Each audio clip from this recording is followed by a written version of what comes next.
what does the science actually say? Well, we're about to cut through all that noise and look at this from three really distinct angles: biology, psychology, and even the philosophy of desire itself. So to kick things off, just take a look at these two figures. They're almost identical. In fact, there's only one tiny little difference between them. So which one is it? Which one do women consistently rate as more attractive? Yep, that's right. The only difference is the neck muscles. Now, that might seem like a ridiculously small detail, but this one little data point, it hints at a much bigger biological truth that we're about to unpack. Okay, first up, biology. And I promise you, this is going to challenge some of the most common assumptions we have about physical attraction. You know, like the idea that it's all about being tall and lean. Here's a number that might actually blow your mind. According to one major study, a staggering 70% of a man's physical attractiveness isn't about his height or how slim he is, it's about how strong he looks.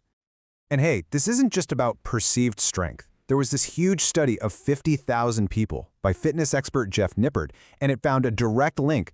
A stronger bench press was tied to having more intimate partners. The data suggests a really clear, if surprising, connection between physical power and romantic success. To get even more specific, a recent study in 2023 took a pretty fascinating approach. Researchers gave a bunch of female participants a basic digital male avatar and just said, hey, sculpt your ideal physique. The results were, well, they were fascinating. By far the most enhanced body part was the shoulders, creating that classic V shape. That was followed pretty closely by the chest and then the legs. It basically gives us a clear visual map of what a strong physique looks like through their eyes. So what's the deal with this obsession with strength? It all comes down to biology. See, muscles are what scientists call a costly signal. They are metabolically expensive to build and maintain. They burn calories even when you're just sitting there. So a muscular body is an honest, hard-to-fake signal that a man is healthy and probably has access to resources. Okay, let's move on to our next section, because attraction is obviously way more than just physical. We're going to go from the body to the brain and explore the psychology of connection. A really key concept here is something called the dual mating strategy. Research suggests that women's preferences can actually shift. At certain times, they're more drawn to those dominant, protective qualities. At other times, they prioritize agreeable, nurturing traits. This means the most attractive man isn't just one or the other, he's a blend of both.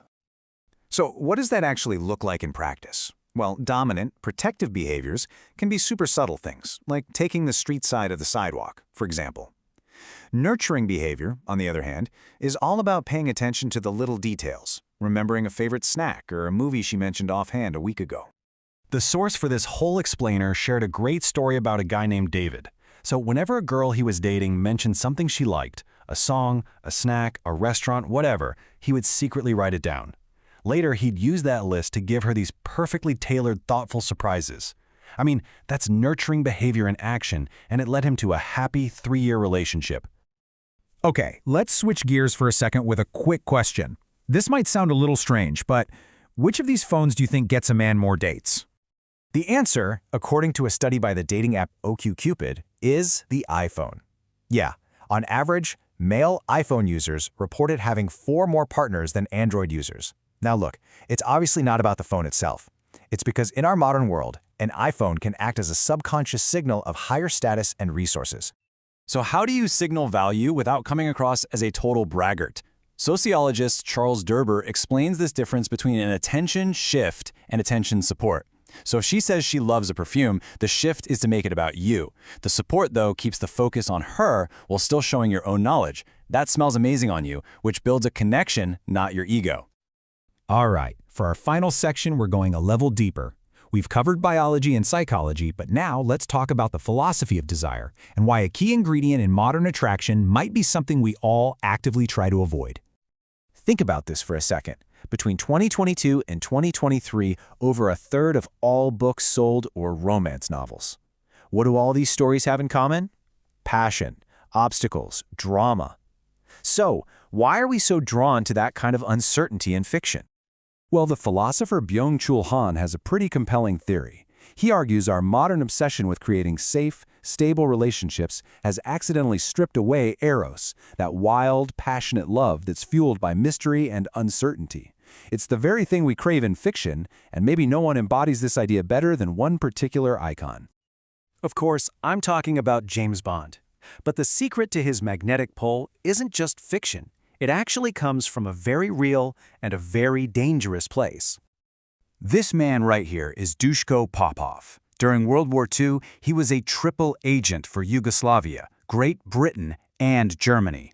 He was also a high-stakes gambler and a man whose life was literally the blueprint for 007. He lived and breathed uncertainty. So the scene is a casino in Portugal, back in 1941. At a high-stakes baccarat table, Popov places a bet so outrageously large that the staff has to confirm it with him multiple times. And there's this beautiful woman watching the whole thing, and she is completely captivated by this display of absolute unpredictability. She approaches him, and she just has to know. She asks him, "Why did you place a bet so high?" He just smiles and coolly replies, "I'm feeling lucky today." And get this, watching this exact exchange was a young naval intelligence officer named Ian Fleming, who would later use that very scene and that very line in his first James Bond novel, Casino Royale.